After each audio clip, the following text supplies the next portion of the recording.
அனைவருக்கும் வணக்கம். First of all I humbly thank Sriram Seshadri அவர்கள் அண்ட் மற்றும் திரு H Raja. Hello sir, Guruji ஆரம்பிச்சிட்டோம். ஒரு நிமிஷம். The outset, first of all, I thank Shriram Sheshadri avargal மற்றும் H. Raja avargal for accepting the request to speak today in the Election Chronicle series from the TNBJP Thinker Cell. இன்னைக்கு BJP at the center அவங்களுடைய 2024ஓட Sankalp Patra BJP manifesto release பண்ணியிருக்காங்க. இன்னைக்கு next ஒரு half an ஹவராக நிறைய பேர் join பண்ணியிருக்கீங்க. அதோடைய முக்கிய அம்சத்தை பற்றி நம்ம பேசுறதுக்காக ஸ்ரீராம் சேஷாத்ரி மற்றும் ராஜா இருக்காங்க. இந்த நிகழ்ச்சியை தூங்குற முன் I humbly request Selvi Damodar அவர்கள், the president of TN BJP thinker cell Tamil Nadu, to say few words. Over to you, Guruji.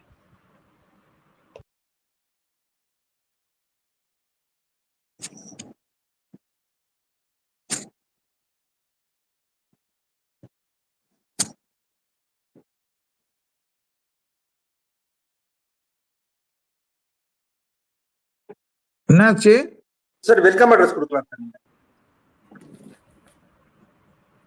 Selvi sir, welcome sir. Selvi கேக்குது, நீங்க பேசலாம். சர்வன் பண்றாங்களா? எனக்கு கேட்கவே இல்லையே எதுவுமே. நீங்க பேசுறது கேக்குது, எனக்கு கேட்கவே மாட்டேங்குது.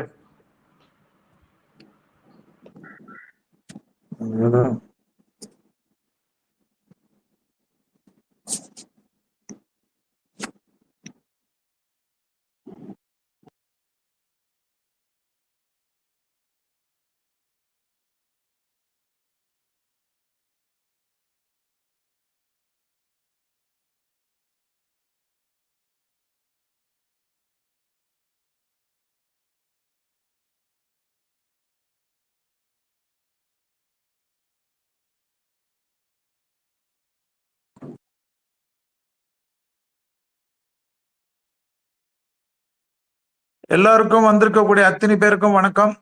தமிழ்நாடு சிந்தனையாளர் பிரிவு சார்பாக election Chronicles BJP manifesto 2024 vision 2047 வரைக்கும் இருக்கக்கூடிய அத்தனை விஷயங்களுக்கும் இன்று நம்மளுடைய மேனிஃபெஸ்டோ அகில இந்திய பாரதிய ஜனதா கட்சியின் சார்பாக வெளியிடப்பட்டது.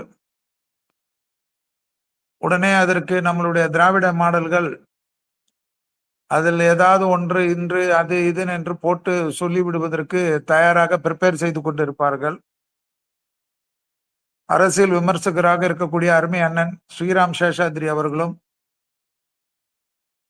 பாரதிய ஜனதா கட்சியின் அரசியல் குருவாக இருக்கக்கூடிய அனைவருக்கும் வழிகாட்டியாக இருக்கக்கூடிய அருமை அண்ணன் எச். ராஜா அண்ணா அவர்களையும் இன்றைய ட்விட்டர் ஸ்பேஸ் நிகழ்ச்சியில் ஷர்வன் மற்றும் சுந்தராமன், ஜெகநாதன் இவர்களை கொண்டு சிறப்பாக ஆரம்பிக்கப்பட்டுள்ளது. இதில் கேட்கக்கூடிய வலதுசாரி சிந்தனையாளர்களும் சரி, இடதுசாரி சிந்தனையாளர்களாக இருந்தாலும்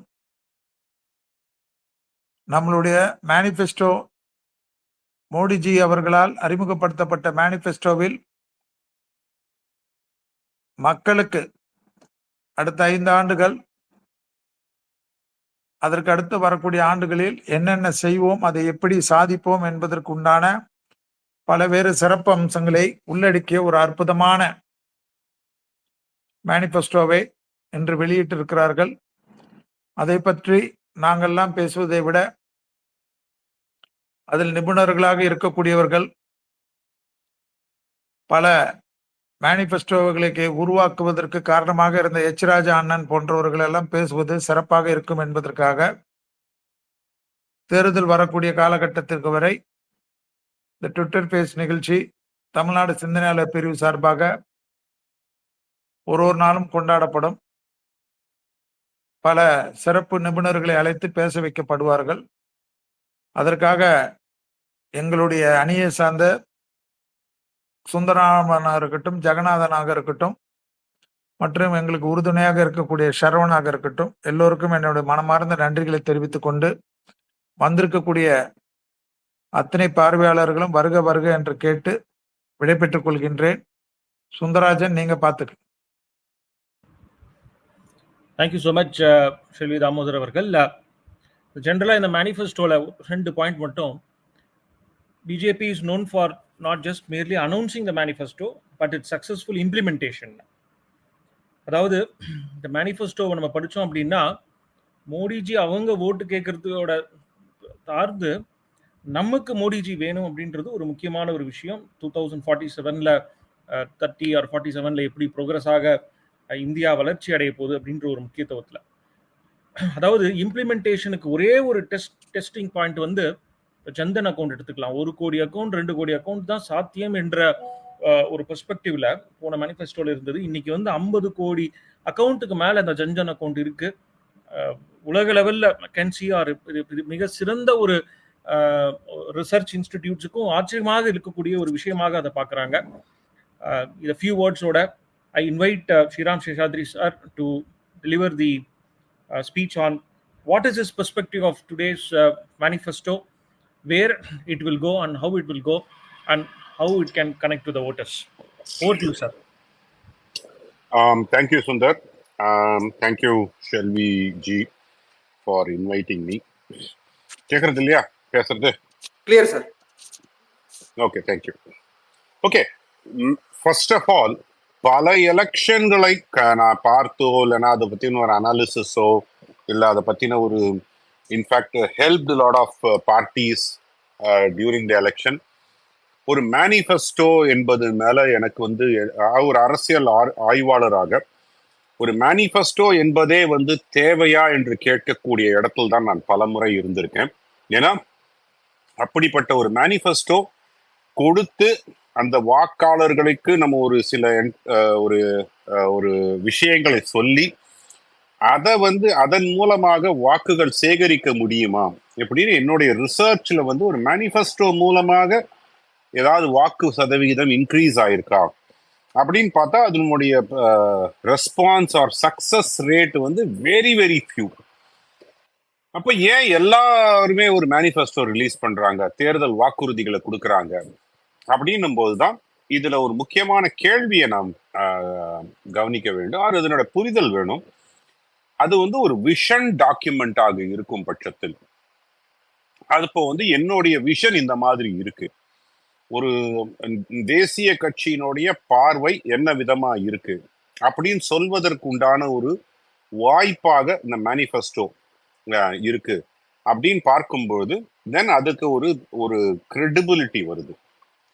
so I need to compare the manifestos பார்க்கும்பொழுது முதல்ல நம்மளுடைய இன்றைக்கு பிஜேபி ரிலீஸ் செய்திருக்கக்கூடிய இந்த தேர்தல் வாக்குறுதிகள் அறிவிப்பு மேனிஃபெஸ்டோ, இதுல முக்கியமாக நான் பார்க்கக்கூடிய அம்சம் இதை வந்து ஒரு கிட்டத்தட்ட ஒரு 15-20 ஹெட்டிங் கீழே மோடி கா கேரண்டி, அதாவது மோடிஜியின் வாக்குறுதிகள் அப்படின்ட்டு ஒரு ஸ்டேட்மெண்ட்டாக தான் ஆரம்பிக்கிறாங்க.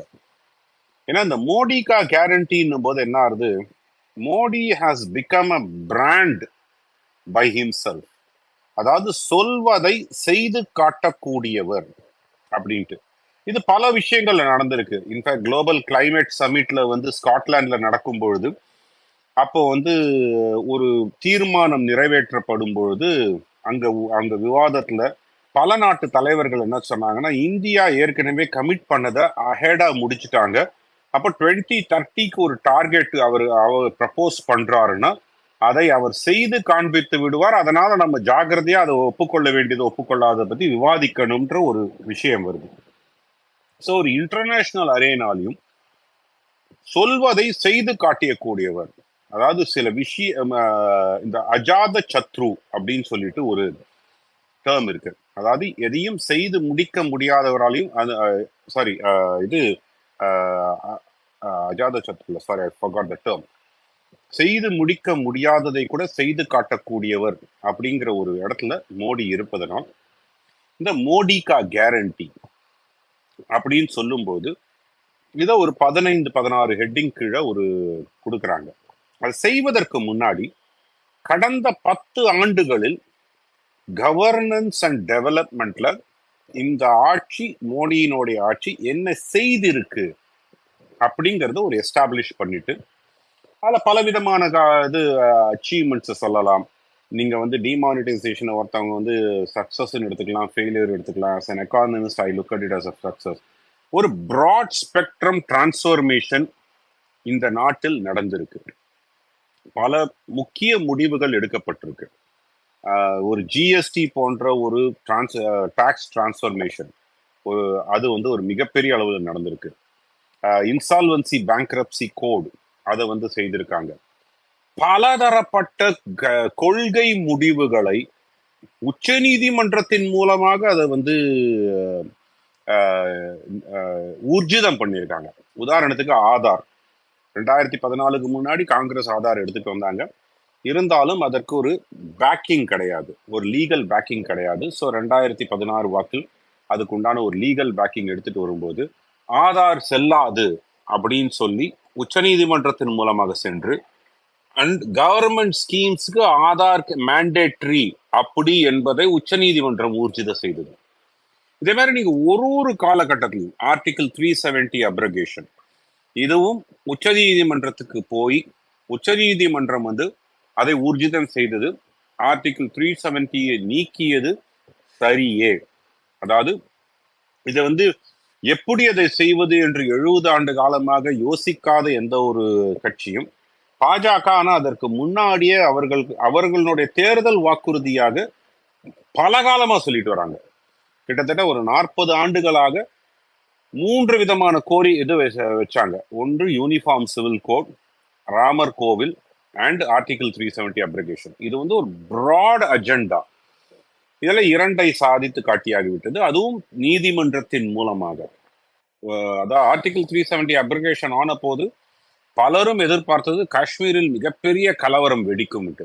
ஒரு துளி ரத்தம் சிந்தப்படவில்லை. அதே மாதிரி அது ஃபுல்லும் இன்டகிரேட் ஆகுது. ராமர் கோவில் தீர்ப்பு வந்து அது கட்டி முடித்து பிராண பிரதிஷ்டான் ஆகும்போது மிகப்பெரிய கலவரங்கள் வரும் எதிர்பார்த்தாரோ அவர் ஆசைப்பட்டார்கள், ஒன்றும் நடக்கல. ஸோ அப்படியாக இருக்கும்போது இந்த முதலில் இந்த 2024 ஒரு அம்சமாக என்னென்ன சாதனைகள் செய்திருக்கு இந்த அரசாங்கம் அப்படிங்கிறத பட்டியலிடுறாங்க.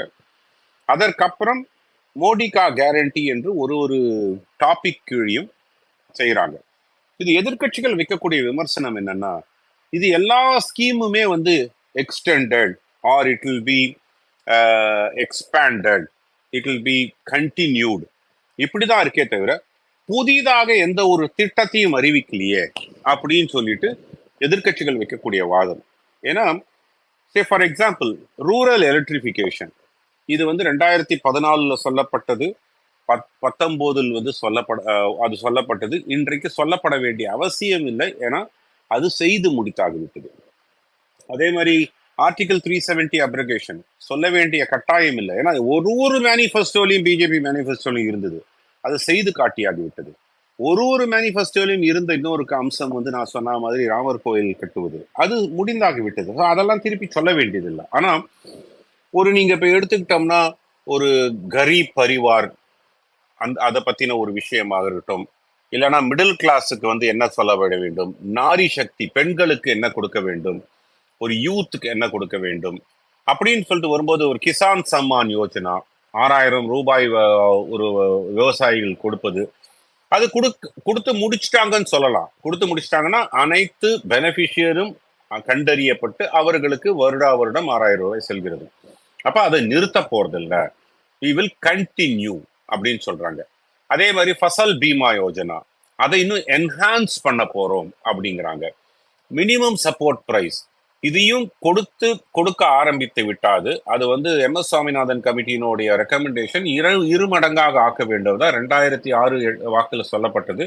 2 மடங்காக MSP ஆக்க வேண்டும்ட்டு பல தானியங்களுக்கு செய்து விட்டார்கள், சில தானியங்களுக்கு செய்யல. இன்ஃபேக்ட் வந்து முன்னாடி வந்து உங்களுக்கு MSP கீழே 2 ப்ராடக்ட் தான் இருந்தது, அரிசியும் கோதுமையும். இப்ப பல்சஸ் எல்லாம் சேர்த்து கிட்டத்தட்ட ஒரு 30 ப்ராடக்ட்டுக்கு வந்து MSP கீழே வருது. அப்படி இருக்கும்போது இதை எக்ஸ்பேண்ட் பண்ணிட்டு இருக்காங்க. எத்தனை பேருக்கு கொடுக்க வேண்டும் என்பதை, எவ்வளவு கொள்முதல் செய்ய வேண்டும் என்பதை எக்ஸ்பேண்ட் பண்றாங்க.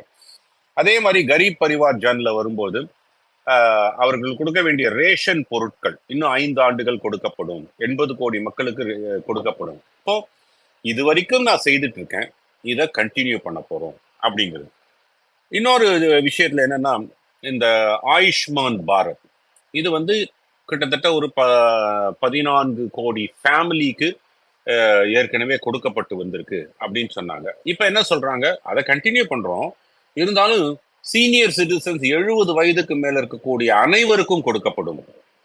அதாவது இது வரைக்கும் 70 வயசு இருந்தாலும் கொடுக்கலையானா கொடுத்துருக்காங்க. அப்போ ஒரு புவர் எக்கனாமிக்கலி புவர் செக்ஷனுக்கு கொடுக்கப்பட்டு வந்தது.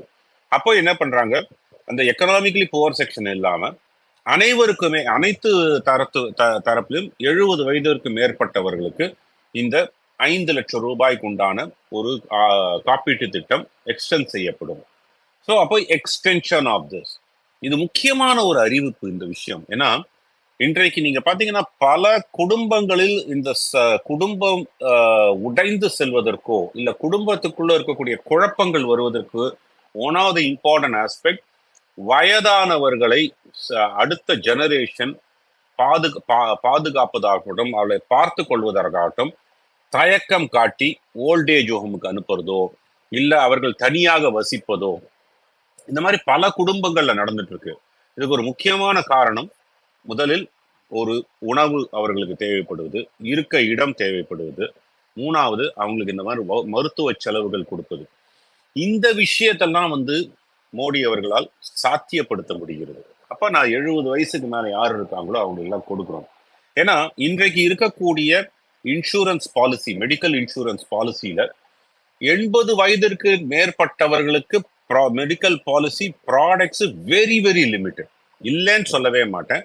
ஆனா அந்த பாலிசி நீங்க வாங்குவதற்குள்ள ஏகப்பட்ட கண்டிஷன். ஸோ அதுக்கு எலிஜிபிலிட்டி கிரைட்டீரியாவே ஒரு லெஸ் தேன் ஒரு 0.5% ஆஃப் ஜெரியாட்டிக் பாப்புலேஷன் கூட எலிஜிபிள் ஆக மாட்டாங்க. அப்போ அவர்களுக்கு மருத்துவம் நீங்க வந்து இப்போ முன்னாடியே நான் இன்சூரன்ஸ்லாம் எடுத்து வைக்கல, அதை கண்டினியூ பண்ணலைன்னா அவர்களுக்கு மருத்துவம் என்பது ஒரு பெரிய ஒரு பயத்தை உண்டு படுத்தக்கூடியது. அப்போ என்ன சொல்றாங்க, 70 வயதுக்கு மேல இருக்கிற அனைவருக்குமே ஆயுஷ்மான் பாரத் நீட்டிக்கப்படும். இது எந்த ஒரு கிளாஸ் ஆஃப் சிட்டிசனா இருந்தாலும், வயதான நல்ல வசதியான குடும்பத்தில் இருப்பவங்களுக்கு இது தேவைப்படாது. ஆனா ஒரு மிடில் இன்கம் குரூப்போ ஈவன் அப்பர் மிடில் கிளாஸ்ல இருக்கிறவர்களுக்கோ இது ஒரு வரப்பிரசாதம். அப்போ வந்து இந்த மாதிரியான ஒரு மோடி கா கேரண்டி அப்படின்னு வரும்பொழுது ஒரு விஷயத்துக்கும் சொல்லிட்டு வராங்க.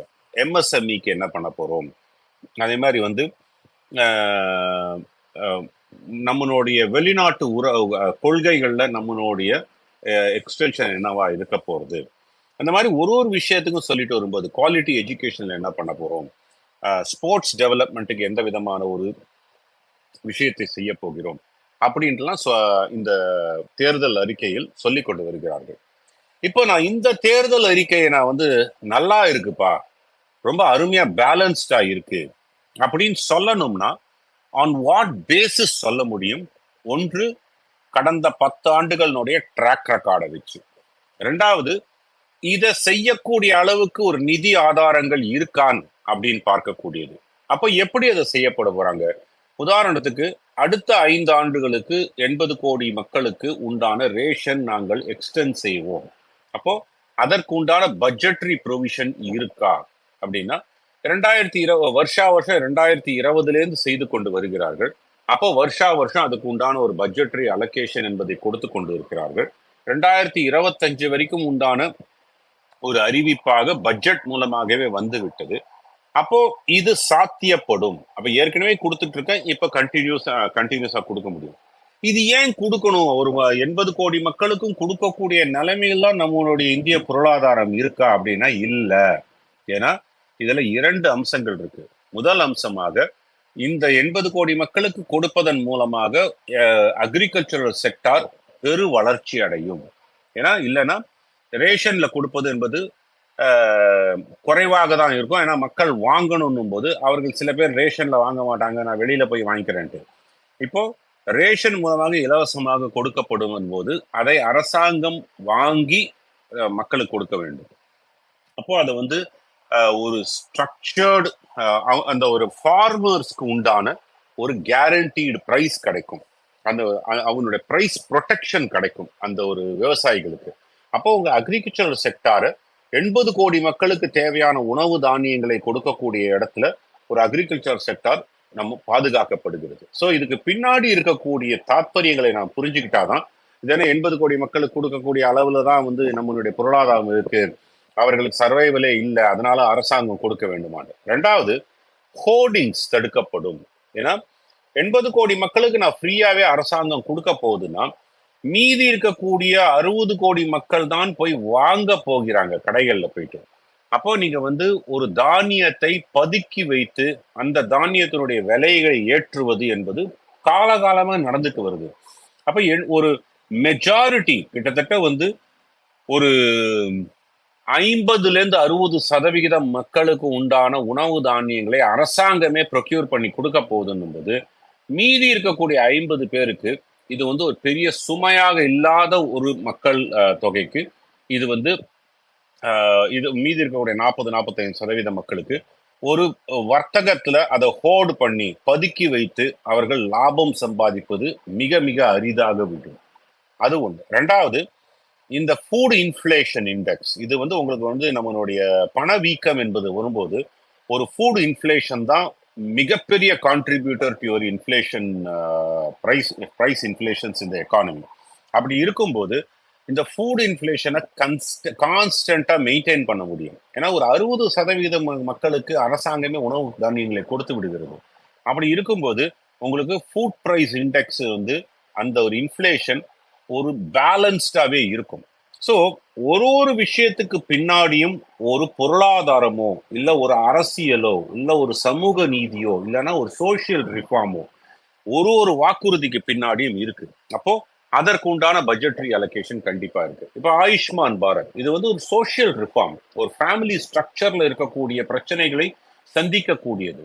அப்போ அதற்கு உண்டான பட்ஜெட்டரி அலோகேஷன் வருமானா 14 கோடி ஃபேமிலிக்கு கொடுக்கும்போது அது வந்து இந்த ஒரு ஜீரியாட்ரிக் பாப்புலேஷன் ஒரு 5% எடுத்துக்கொண்டா கூட இது மிகப்பெரிய ஒரு பேர்டன் கிடையாது.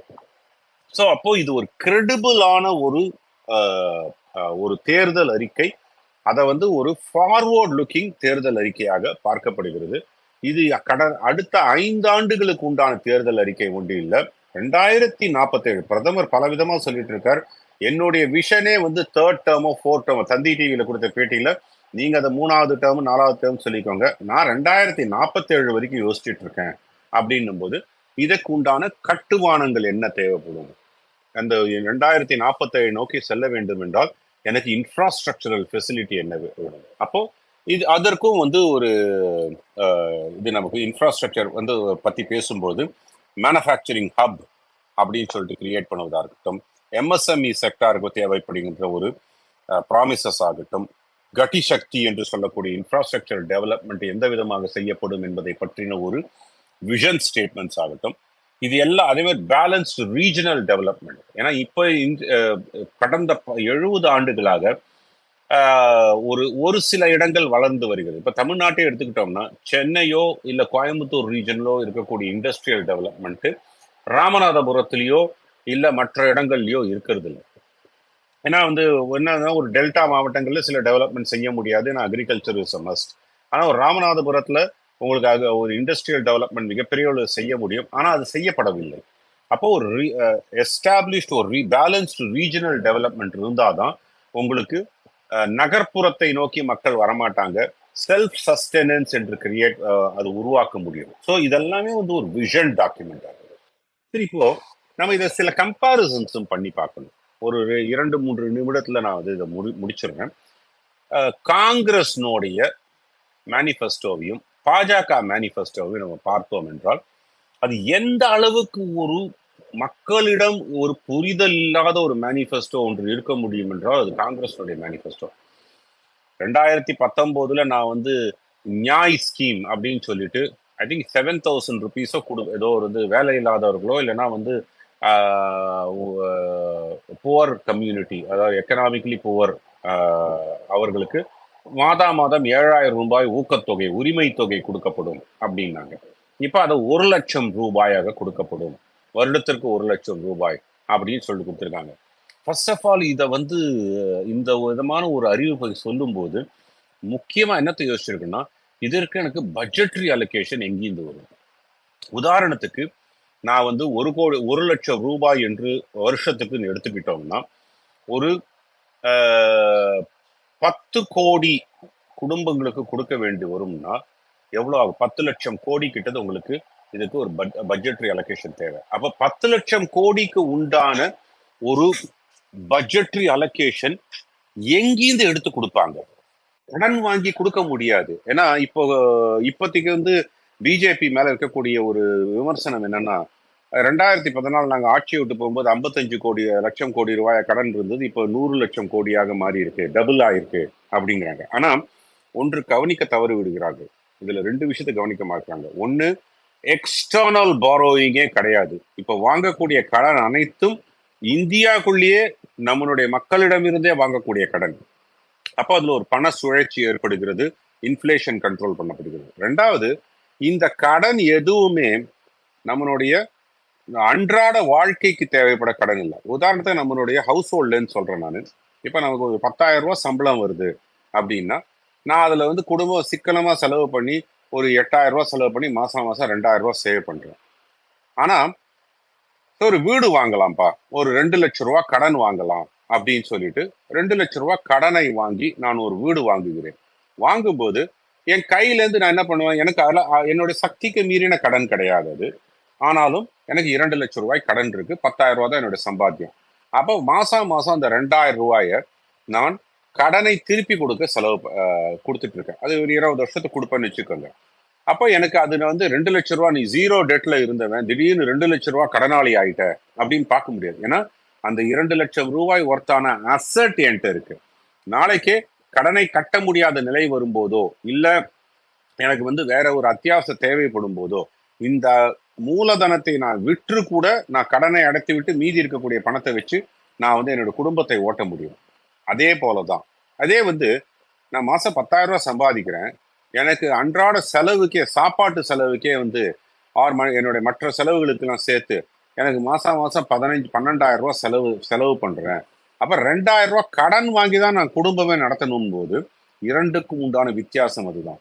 55 லட்சம் கோடி ரூபாய் கடன் வாங்கினது சப்சிடி கொடுக்கறதுக்கும் இல்ல மற்றபடி வேறு விதமான ஒரு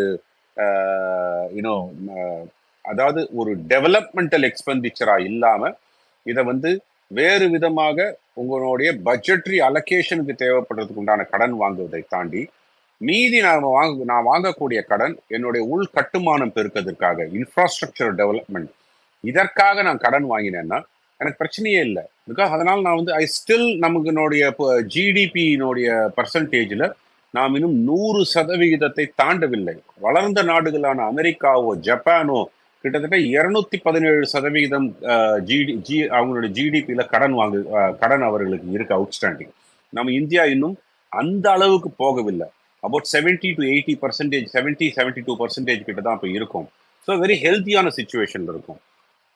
ஸோ எதுக்காக சொல்ல வரேன்னா, இந்த ஒரு பட்ஜெட்ரி அலோகேஷன், இந்த விதமான ஒரு காங்கிரஸ்னுடைய இந்த 1 லட்சம் ரூபாய் என்ற ஒரு அபத்தமான ஒரு வாக்குறுதி. அதே மாதிரி 15 மார்ச் 2024 உள்ள வாங்கப்பட்ட அனைத்து கல்வி கடனையும் நாங்கள் ரத்து செய்வோம். இது ரொம்ப இரஸ்பான்சிபிள் ஸ்டேட்மெண்ட். ஏன்னா வசதியானவர்கள் அப்ராடு போய் படிக்கிறதுக்கோ இல்ல ஒரு மிடில் கிளாஸ், அப்பர் மிடில் கிளாஸ்ல இருப்பவர்கள் ஒரு வெளிநாடு சென்று படிப்பதற்கும் கல்வி கடன் வாங்குறாங்க.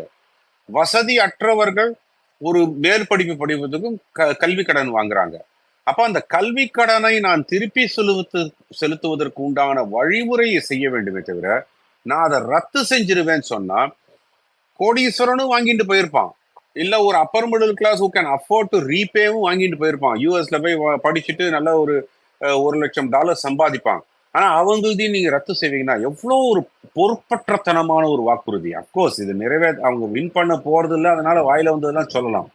இதே மாதிரி நான் வருஷத்துக்கு 1 லட்சம் ரூபாய் கொடுப்பேன் என்று சொல்றது எவ்வளவு ஒரு பொறுப்பு. அது வந்து எந்த விதத்துக்கு கொண்டு போனா இன்றைக்கு வெனிசுவேலா இருக்கக்கூடிய நிலைமைக்கு நம் நாடு இட்டு செல்லப்படும். ஏன்னா இப்ப நான் யாருக்கு கொடுப்பேன்? தகுதியானவர்களுக்குன்னு சொல்றீங்க. தகுதியானவர்கள் யாருன்னா 1 லட்சம் ரூபாய் கூட சம்பாத்தியம் இல்லாதவர்கள்லாம் தகுதியானவர்கள். சரி, அவனுக்கு நான் 1 லட்சம் ரூபாய் குத்துடுறேன்.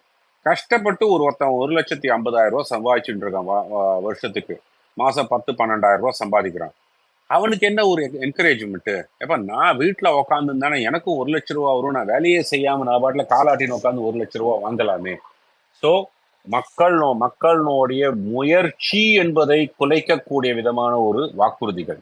ஆனா இதெல்லாம் பெரிய அளவுல தேர்தல் அட்ராக்ட் ஆகுமான்னு சொன்னா எனக்கு தோணவில்லை. சரி, திமுக இந்த பக்கம் கொடுத்திருக்கக்கூடிய வாக்குறுதிகள் பார்ப்போம். அது இவங்க என்ன பண்ணாங்க, 2021 சொன்ன அதே வாக்குறுதி எல்லாம் வந்து அப்படியே 2021, 24 அழிச்சு போட்டு செஞ்சுட்டாங்க. ஏன்னா இன்னும் அவங்க வந்து அந்த முடிவுக்கு வரல. முதலமைச்சர் 98% செஞ்சு முடிச்சிட்டோம்னாங்க, திடீர்னு 70% செஞ்சு முடிச்சிட்டோம்னாங்க. ஆனா நமக்கு கண்ணு கூட தெரியறது, கேஸ் சிலிண்டர் விலையை 100 ரூபாய் சப்சிடி கொடுப்பானாங்க, அது ஒன்றும் கொடுக்கல. அதே மாதிரி வந்து பெட்ரோல் டீசல் 5 ரூபா 4 ரூபா குறைப்பானாங்க, பெட்ரோல் வந்து ஒரு 3 ரூபா குறைச்சாங்க, டீசல்ல ஒண்ணுமே குறைக்கல. கல்வி கடன் ரத்து பண்ணுவேனாங்க, அவங்களையும் இது வரைக்கும் ஒரு கல்வி கடன் ரத்து பண்ணல. நகைக்கடனை ரத்து செய்வோம்னாங்க, அப்புறம் எலிஜிபிளுக்காக ஒரு எலிஜிபிலிட்டி கிரைட்டீரியா எல்லாம் போட்டு ரொம்ப கம்மியான பேருக்கு கொடுத்தாங்க. மகளிருக்கு உரிமை தொகை 1000 ரூபாய் அனைத்து மகளிருக்கும் கொடுக்கப்படும்னாங்க, அப்புறம் தகுதி உள்ளவர்களுக்கு. இப்ப என்ன சொல்லிட்டு இருக்காங்க, எலெக்ஷன் முடிஞ்ச உடனே எல்லாருக்கும் கொடுக்க ஆரம்பிச்சிருவோம், ஏன்னா 2026 எலெக்ஷன் வருது இல்லையா, அதுக்காக. சோ சொத்து வரியை ஏத்திட்டாங்க, மின்சார கட்டணத்தை ஏத்திட்டாங்க, அதெல்லாம் சொல்லல. ஆனா மின்சார கட்டணத்தை சொத்து வரியை ஏற்ற மாட்டோம் அப்படின்னு வாக்குறுதி கொடுத்தாங்க. ஆனா அதுக்கு எக்ஸாக்ட்லி ஆப்போசிட்டா செஞ்சாங்க. அது மாதிரி மின்சாரத்துக்கு வந்து நாங்க மாதம் ரீடிங் எடுப்போம்னு சொன்னாங்க, எக்ஸாக்டா ஆப்போசிட்டா அதுக்கு முன்னாடி வந்து விலையை ஏத்தியாச்சு. ஸோ இப்போ பிஜேபியினுடைய ஒரு மேனிஃபெஸ்டோ, காங்கிரஸ்னுடைய மேனிஃபெஸ்டோ, தமிழ்நாட்டுக்கு, because we are talking in Tamil Nadu திமுகனுடைய மேனிஃபெஸ்டோ, மூன்றத்தையும் கம்பேர் பண்ணும்போது ஒரு பொறுப்புள்ள பேலன்ஸ்ட் ஒரு விஷன் டாக்குமெண்ட். அதனால்தான் அதுல வந்து எந்த ஒரு டார்கெட்டும் கொடுக்கப்படவில்லை. ஒரு இதுல வந்து நாங்க இத்தனை பேருக்கு இவ்வளவு கொடுப்போம், இவ்வளவு லட்சம் ரூபாயை நான் வந்து அவுட்லேயா போடுவோம், இது வந்து பட்ஜெட் டாக்குமெண்ட் கிடையாது. அதனால ஒரு டார்கெட் கொடுக்கப்படாமல் ஒரு விஷன் ஸ்டேட்மெண்ட்டாக இந்த மேனிஃபெஸ்டோ கொடுத்திருக்காங்க. அது ஏற்கனவே செய்து வந்த ஸ்கீம் பல, அதை எக்ஸ்டெண்ட் செய்கிறோம், இல்ல அதை எக்ஸ்பேண்ட் செய்கிறோம், இல்ல அது உண்டான கவரேஜ் நெட்டை இன்க்ரீஸ் பண்றோம். உதாரணத்துக்காக முத்ரா லோன் 10 லட்சத்திலிருந்து 20 லட்சம் ரூபாயாக மாற்றப்படும் அப்படின்னு சொல்றோம். ஸோ அப்போ ஒரு சக்சஸ்ஃபுல்லாக நடந்து கொண்டு இருக்கிற ஸ்கீமை அதை எப்படி இன்னும் taking to the next level, இதுதான் மேனிஃபெஸ்டோல சொல்லப்பட்டிருக்கு. ஆஸ் அகெயின்ஸ்ட் காங்கிரஸ்ல சொல்லப்பட்ட ஒரு பொறுப்பற்றத்தனமான ஒரு வாக்குறுதிகளோ, திமுகவில் சொல்லப்பட்ட ஃபைண்ட் அண்ட் ரீப்ளேஸ் 2021 with 2024 இவ்வளவுதான் போட்டு விட்டாங்க. ஸோ இந்த மாதிரியான ஒரு கண் துடைப்பு தேர்தல் அறிக்கையோ தேர்தல் வாக்குறுதியோ இல்லாம ஒரு செய்ய முடியும், செய்து கொண்டிருப்பதை நான் எப்படி அதை வந்து மற்றவங்க செய்ய முடியும், அதற்கு உண்டான ஆதாரங்கள் என்ன, இந்த விதமான ஒரு தேர்தல் அறிக்கை கொடுத்திருப்பது இதனாலையும் பெரிய அளவு இதனால மட்டும் தாக்கத்தை ஏற்படுத்தும். ஒரு தேர்தல் அறிக்கையினால ஒண்டி எனக்கு இன்னொரு 10% ஓட்டு வந்தது அப்படி என்று எனக்கு சொல்லுவதற்கு உண்டான ஒரு டேட்டா பாயிண்ட் எனக்கு இல்லைனாலும் ஒரு நம்பிக்கையை கொடுக்கக்கூடிய ஒரு தேர்தல் அறிக்கை. அதாவது ஒரு ஜென்ரலா ஓகேப்பா செஞ்சுட்டு இருக்காங்க, இதெல்லாம் செய்யறேன்னு சொல்லியிருக்காங்க. ரேஷன் கடையை மூடிடுவோம், திருமுருகன் காந்தி ஒரு தினம் சொன்னாரு, பாஜக ஆட்சிக்கு வந்தால் ரேஷன் கடைகள் மூடப்படும், WTOவோட அக்ரிமெண்ட்லாம் போட்டுட்டாங்கன்ட்டு. அது சொல்லி 10 வருஷம் ஆச்சு, இன்னும் மூடப்பட இல்லாம இதை இலவசமாக கொடுக்கிறோம் என்பதை கண்டினியூ செஞ்சுட்டு இருக்காங்க. ஸோ இப்போ ஓவராலா பார்க்கும்போது ஒரு வெல் பேலன்ஸ்டு ஒரு அப்ரோச் டாக்குமெண்ட், ஒரு விஷன் டாக்குமெண்ட்டாக ஒரு தேர்தல் அறிக்கை பார்க்க வேண்டும் என்றால் பாஜக ரிலீஸ் செய்திருக்கக்கூடிய தேர்தல் அறிக்கை. வாய்ப்பளித்தமைக்கு நன்றி. இது அந்த தேர்தல் அறிக்கை பற்றிய என்னுடைய ஒரு அபிப்பிராயத்தை ஒரு சுருக்கமாக ஒரு 20 நிமிஷத்துக்குள்ள நான் இப்ப சொல்லியிருக்கேன். நன்றி.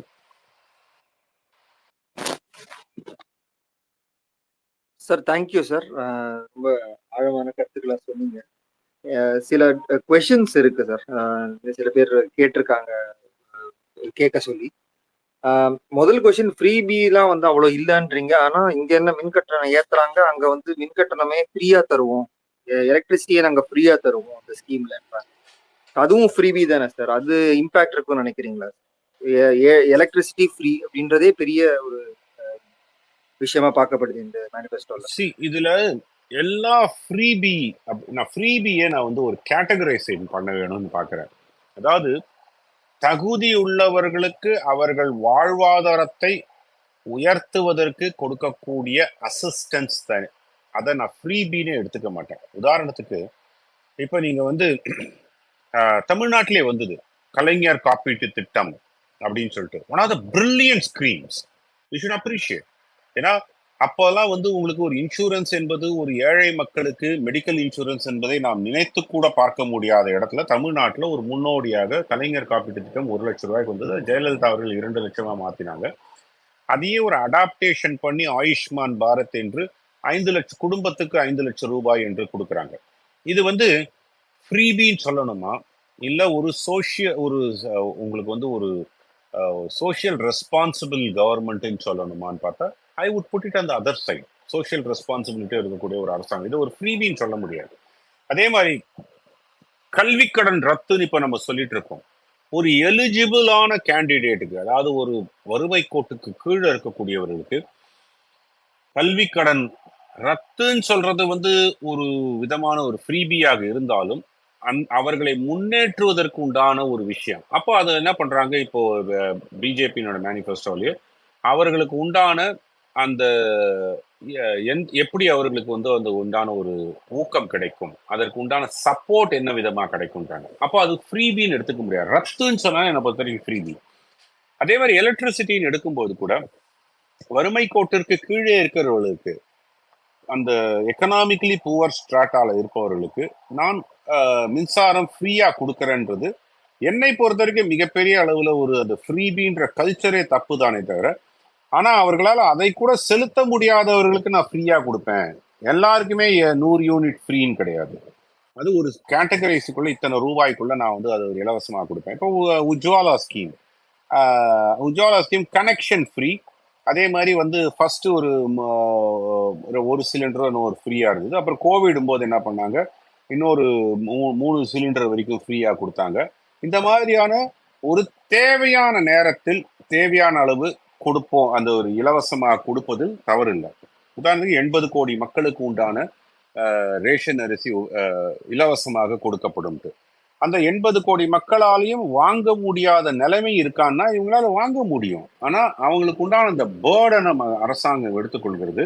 ஏன்னா அதுக்கு பின்னாடி இருக்கக்கூடிய பொருளாதார நிபந்தனை ரீசன்ஸ், எக்கனாமிக் ரீசன்ஸ் வேறையா இருக்கு. நான் சொன்ன மாதிரி ஃபுட் பிரைஸ் இண்டெக்ஸை கண்ட்ரோல்ல வைக்க முடியும், கோடிங் நடக்காம இருக்கும், விவசாயிகளுக்கு கொடுக்கக்கூடிய எம்எஸ்பி என்னால வந்து எம்எஸ்பி மூலமாக அதை கொள்முதல் செய்யும் போது விவசாயத்தில் இருக்கக்கூடிய அக்ரிகல்ச்சரல் எக்கானமியினுடைய சுழற்சி அதை வந்து மெயின்டைன் பண்ண முடியும். அப்போ இதை ஃப்ரீபின்னு எடுத்துக்கிறதா சோஷியல் ரெஸ்பான்சிபிலிட்டின்னு எடுத்துக்கிறதா பார்த்தா இட்ஸ் அ காம்பினேஷன்.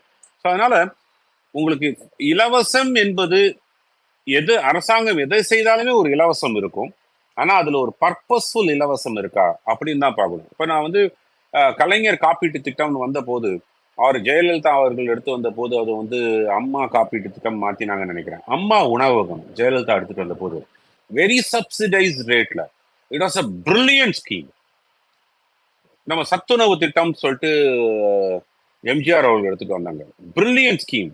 இது நீங்க ஃப்ரீபின்னு எடுத்துக்க முடியாது. ஸோ அதான் ஐ திங்க் ஒரு இதையும் நீங்க வந்து அனலைஸ் பண்ணி பார்க்கும்போது இது இலவசமா இல்லையா என்று பார்க்கும்போது அதனுடைய இம்பாக்ட் என்னவாக இருக்கும், அதனுடைய தேவை யாருக்கு இருக்கும் இப்படிங்கிறத வச்சு பார்க்கும்போது அதை நம்ம இலவசம் என்று எடுத்துக்க முடியாது.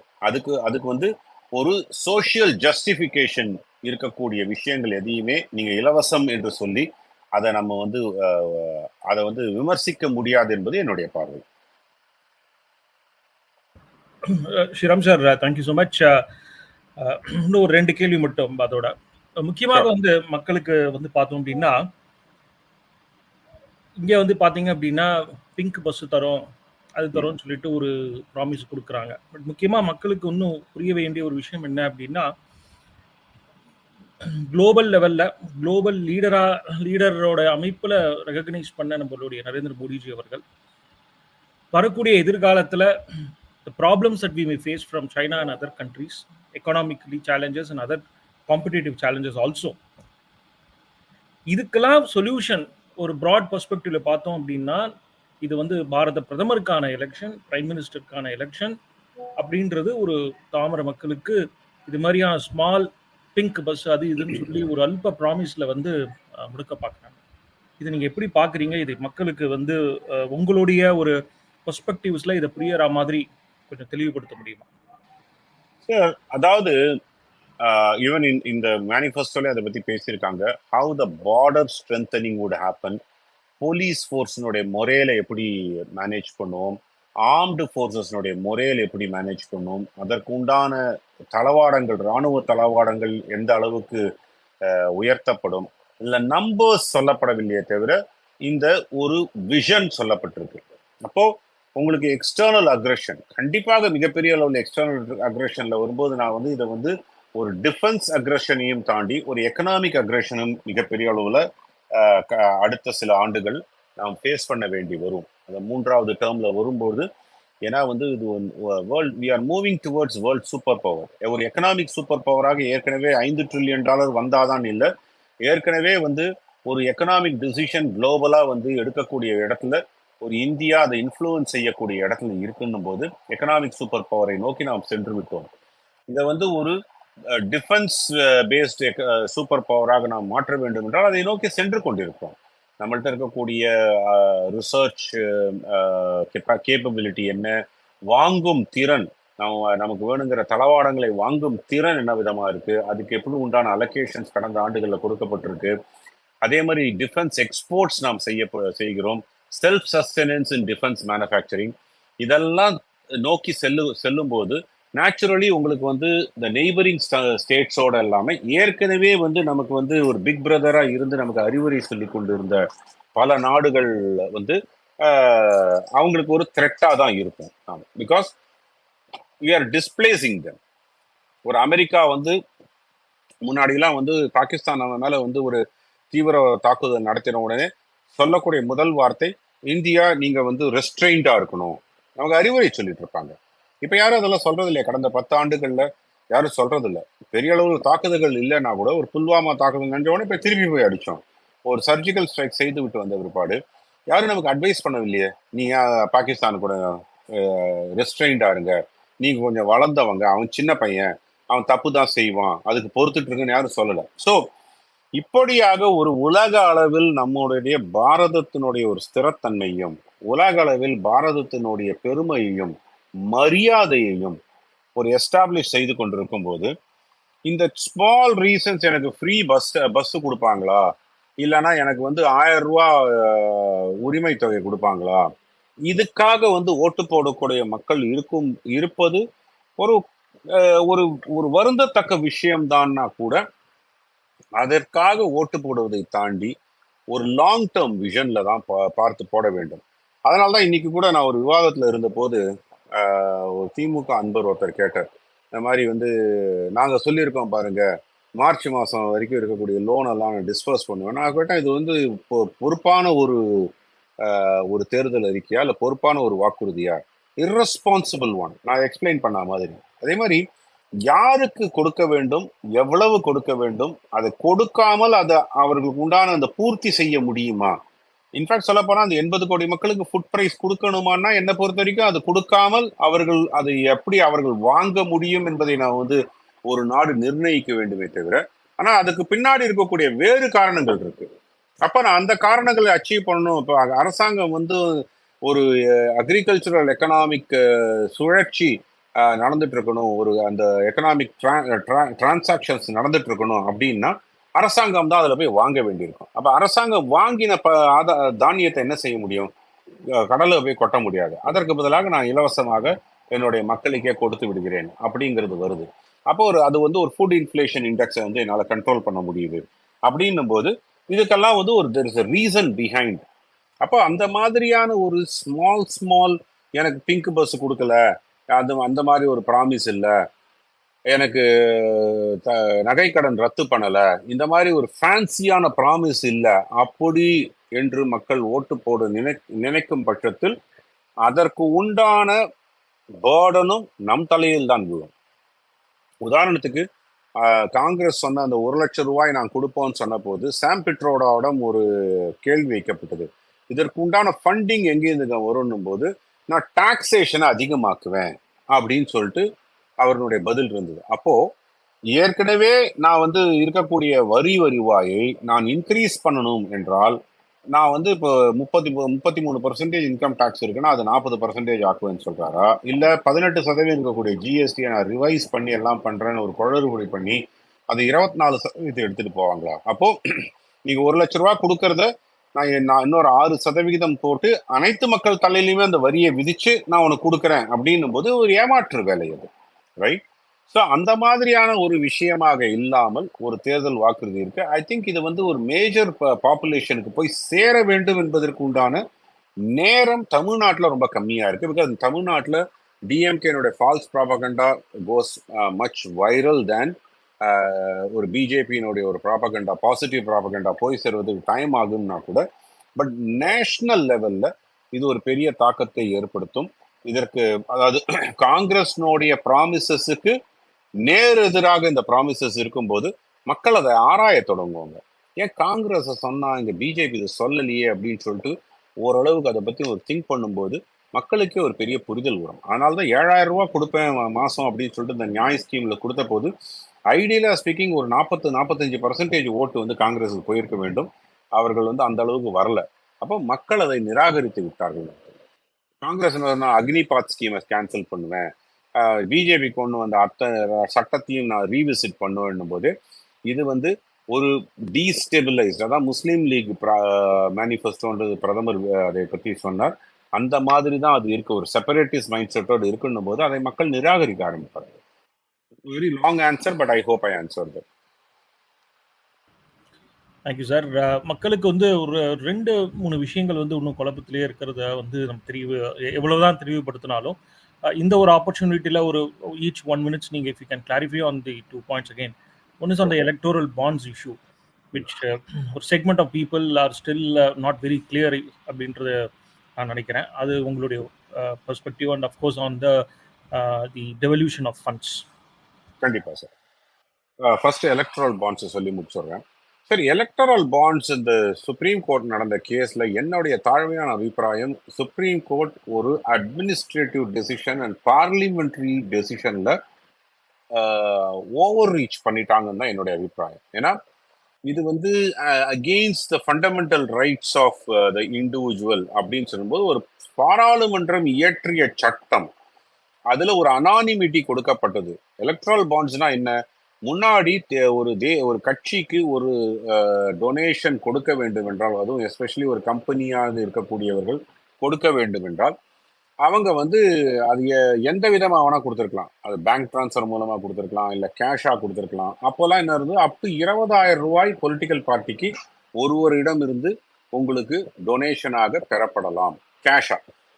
அதை வந்து என்ன பண்ணாங்க, 2,000 ரூபாய்க்கு மேல கேஷா வாங்கக்கூடாது அப்படின்னு சட்ட திருத்தம் கொண்டு வரப்பட்டு எலக்டரல் பாண்ட்ஸ் மூலமாக நீங்க எந்த அளவுக்கு வேணா கொடுக்கலாம்.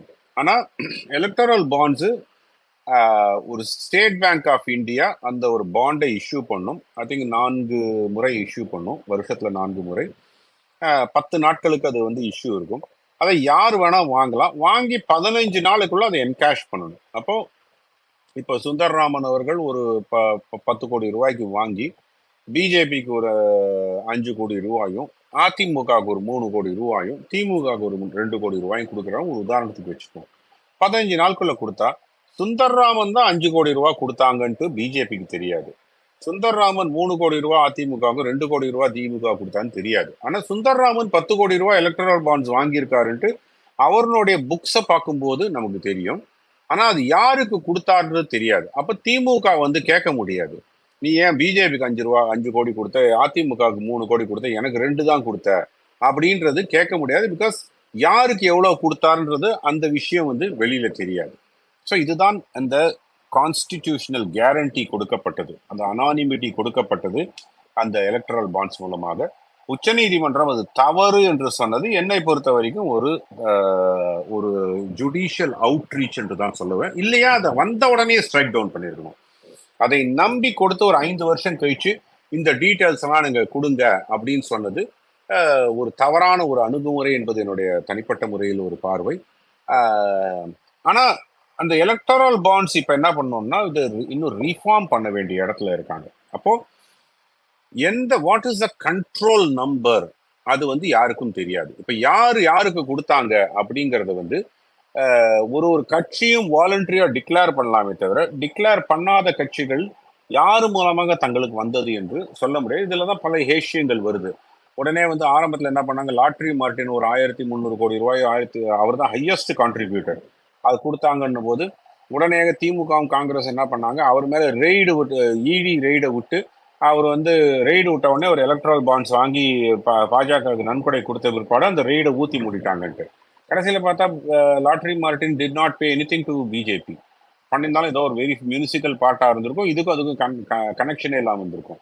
அது கிட்டத்தட்ட வந்து 700 கோடி ரூபாய் கிட்ட திமுகவுக்கும் திரிணாமுல் காங்கிரஸுக்கும் ஒய்எஸ்ஆர்சிபிக்கும் தான் அந்த முழு பணம் கொடுக்கப்பட்டது என்று நம்ம கலெக்ட் பண்ண டீடைல்ஸ்ல தெரிய வருது. அப்ப எலக்டரல் பாண்ட்ஸ் இஸ் என்னை பொறுத்த வரைக்கும் ஒரு மஸ்ட் ஸ்கீம். என்னை பொறுத்தவரைக்கும் 3வது முறை இப்போ மோடி ஆட்சிக்கு வந்த பிற்பாடு இந்த எலக்ட்ரல் பாண்ட்ஸ் அந்த இதை வந்து இந்த சுப்ரீம் கோர்ட் ஜட்ஜ்மெண்ட்டை ஓவர் ரூல் செய்வதற்கு உண்டான விதமான ஒரு சட்ட திருத்தம் கொண்டு வருவாங்கன்னு நினைக்கிறேன். ஆர் ஒரு ரிவ்யூ, அந்த ஒரு பெட்டிஷன் மூலமாக அதற்கு உண்டான வழிமுறைகளை உச்ச நீதிமன்றம் மூலமாக வாங்கி அந்த சட்ட திருத்தத்தை கொண்டு வருவாங்க அப்படின்ற அளவுக்கு எதிர்பார்க்கிறேன். இதுல ஒரு குவிட் ப்ரோக்கோ இருக்கான்னா, ஒரு எலக்டரல் பாண்ட்ஸ் மூலமாக நடக்கக்கூடிய விஷயங்கள்ல குவிட் ப்ரோக்கோ இருப்பதற்குண்டான வாய்ப்புகள் மிக மிக குறைவு. ஏன்னா there is a semi transparent transaction. ஒரு கட்சிக்கு இவ்வளவு கோடி ரூபாய் வந்திருக்கு, இன்னார் இப்போ உச்ச நீதிமன்றத்தினுடைய தீர்ப்பின்படி இன்னார் மூலமாக வந்திருக்குன்னும் போது நோ பொலிட்டிக்கல் பார்ட்டி, அந்த ஒரு நோ வாய்ஸ் பார்ட்டி கூட, ஒண்ணுமே விவரமே தெரியாத ஒரு பார்ட்டி கூட உங்களுக்கு வந்து இதன் மூலமா பணத்தை வாங்கி ஒரு கான்ட்ராக்டையோ இல்லைன்னா ஒரு சலுகையோ கொடுத்திருப்பார்கள் என்று அந்த அளவுக்கு ஒரு முட்டாள்தனமா எந்த ஒரு பொலிட்டிக்கல் பார்ட்டியும் இருக்க மாட்டாங்க. அப்படி நடக்கணும்னா அது வேறு விதமான ஒரு ஃபண்டிங் மூலமாக போகுமே தவிர இந்த மாதிரி நடப்பதற்கான வாய்ப்புகள் இல்லை. ஸோ என்னை பொறுத்த வரைக்கும் எலக்டரல் பாண்ட்ஸ் ஒரு டிரான்ஸ்பேரண்ட் ஸ்கீமா நடக்குது. கம்மிங் டு த டிவல்யூஷன், இது ரொம்ப ஒரு முக்கியமான டாபிக். தமிழ்நாட்டில் என்ன சொல்றாங்க, நீங்க ₹1 கொடுத்தா எனக்கு 29 பைசா தான் வருது அப்படின்னு சொல்லிட்டு. இன்றைக்கு கூட வந்து இப்போ முதல்வர் சொல்லியிருக்காரு, இந்த மாதிரி 10.76 லட்சம் கோடி ரூபாய் தமிழ்நாட்டுக்கு கடந்த 10 ஆண்டுகள்ல கொடுத்துருக்காங்க, இதெல்லாம் வடிகட்டின பொய்யின்ட்டு.